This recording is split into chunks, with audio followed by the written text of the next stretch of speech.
Sandy Roessler has a minimum amount of time to create a maximum amount of pictures. Shooting for stock, you have to move quickly. Come in really tight with Danny. Okay, there you go, right in there. Good, fix your strap. Okay, and I want you to put your arms around Danny, like that, really good. Real sweet, fun, cute. I want you to be looking at her and really getting into it. Energy coming here, a lot of love and cuteness. You can give him a little kiss on the ear, you know. My agency, FPG, called me up and they needed some pictures of couples in tropical surroundings.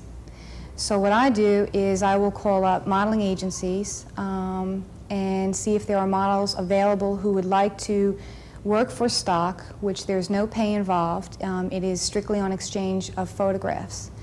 So sometimes the models are beginners and they need test pictures. So they'll use this as a way to get photographs without paying any fees. Bring in the reflector, Michael. Okay. Good. There you go. Okay. Again. Good. Good. That's great, Lindley. Good. Danny, look at her. There you go. When you're shooting on location, you have one light source, and that's the sun. So you have to manipulate that light source with the use of reflectors to change the lighting, so to say, or make it better. For instance, when we were shooting on location, doing our stock shoot in Florida, we had a large area that we needed to reflect light back into. We used a large reflector because Sandy was shooting full-length shots as well as head shots, and we wanted to make sure that we had that full coverage. The thing again is we had a stiff wind down there, you have to hold on to that reflector. Sometimes you can become an airplane in a couple of seconds if a big gust of wind comes by. That's one of the reasons why I built my own reflector, is that sometimes these commercially made reflectors are not strong enough to withstand certain winds and things like that. They can break very easily, and I've had many of them break on me on location. So for that reason I make my own reflector, and it's made out of foam core with a couple of sticks and some clamps, and if it breaks we just throw it out and buy another one, and it's not as expensive as some of the other ones. Basically anything that's white or shiny will reflect light to a certain degree.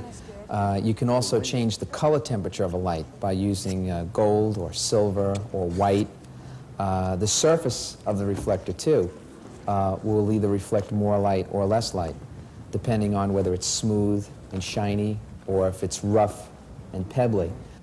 If you're doing a photograph, say a full-length shot of a person, and it's backlit photograph, you want to go in and meter the face. Now, if you don't use a reflector, what's going to happen is the background is going to get all washed out. So what you want to do is you want to put a reflector in, pump more light on your subject, and therefore it'll give you a more natural-looking picture, and you'll also be able to pick up detail from the background because you've increased your f-stop. So it makes pictures look more natural, I would say, if they're used correctly. That's the most important thing. Okay, Lindley. That's terrific. Good. Right here. That's great, honey. Right here. Good, good. Chin down a little more. That's it, right there. That's great. Good. The catalogs of stock photographic agencies provide a quick and inexpensive source for thousands of images. Successful stock photographers are able to anticipate needs and produce well-composed, perfectly exposed photographs. The reflector responsible for this beautifully lit shot only cost a few dollars and only took a few minutes to make. In order to make your own portable reflector, you'll need a tall piece of foam core board, a sharp knife, a tape measure, some gaffer's tape, and a piece of reflective foil. First, measure and mark the foam core in thirds. It's best to have the largest possible surface area for the reflector, but you don't want a reflector you can't carry, so using a sharp knife, you score the board all the way across without cutting it through.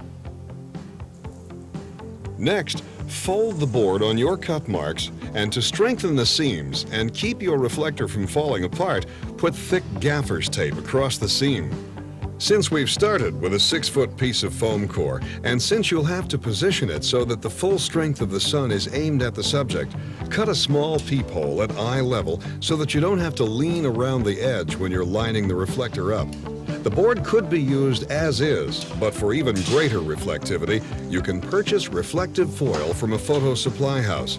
Cut it to fit your portable reflector. Boards are used to hold the reflector steady once you're out in the field, and clamps make sure that once you're set up, you've got the sturdiness that you need. A little work can make a big difference in your pictures, and any amateur can make a pro reflector in under a half an hour.